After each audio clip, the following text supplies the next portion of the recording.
எல்லாம் வல்ல அல்லாஹு தஆலாவின் பேரருளாலும்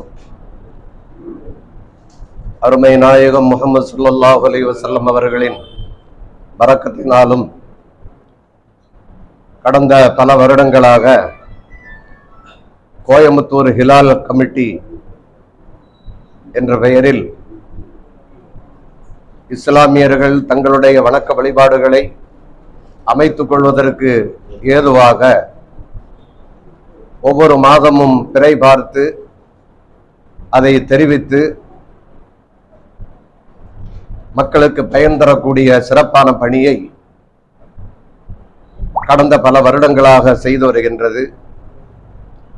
அந்த வகையில் இந்த மாத பிறை பார்ப்பது என்பது துல் ஹஜ் என்ற பக்ரீத் பெருநாளை, ஈதுல் அல்ஹா பெருநாளை எந்த தேதியில் எந்த பிறையில் கொண்டாட வேண்டும் என்பதை தெரிவிக்கவும், ஈதுல் அல்ஹா பெருநாளுக்கு முதல் நாள் அரஃபா நாள், அன்றைய தினம் வைக்க வேண்டிய நோன்பு தினம், இவைகளை பற்றிய தகவல்களை தெரிவிக்கும் விதமாக ஹிலால் கமிட்டியினுடைய, கோயம்புத்தூர் ஹிலால் கமிட்டியினுடைய 230வது கூட்டம் இன்று இங்கு நடைபெற்றுக் கொண்டிருக்கின்றது.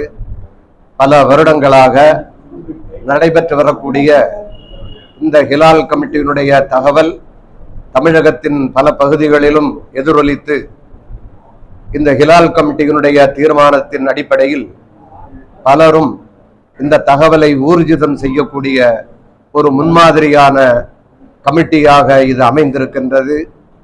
இந்த ஹிலால் கமிட்டியின் செயல்பாடுகள் இஸ்லாமிய சமுதாயத்துக்கு பலன் தரக்கூடிய, பல நன்மைகளை பெற்றுத்தரக்கூடிய ஒரு கமிட்டியாகவும் அமைந்திருக்கின்றது. தற்போது இங்கு நடைபெற்றுக் கொண்டிருக்கக்கூடிய இந்த 230வது கூட்டத்தின் வாயிலாக துல் ஹஜ் என்ற பிறை தமிழகத்தின் பல பகுதிகளில் தெரிந்த தகவலின் அடிப்படையிலும், தமிழகத்தின் தலைமை காசி அவர்களுடைய அறிவிப்பின்படியும் வருகின்ற 16ஆம் தேதி அரஃபா தினம் என்றும் 17ஆம் தேதி திங்கட்கிழமை ஈதுல் அல்ஹா ஹஜ் பெருநாள் என்றும் தீர்மானிக்கப்பட்டிருக்கின்றது என்பதை அனைத்து இஸ்லாமிய பெருமக்களுக்கும் நாங்கள் தெரிவித்துக் கொள்கிறோம். எல்லாம் வல்ல அல்லாஹு ஜல்ல ஷானஹு தஆலா சட்டங்களை முறைப்படி பின்பற்றி நடக்கக்கூடிய நல்ல சூழலை ஏற்படுத்தி அருள் புரிவானாக. அஸ்ஸலாமு அலைக்கும் வரஹ்மத்துல்லாஹி வபரகாத்துஹு.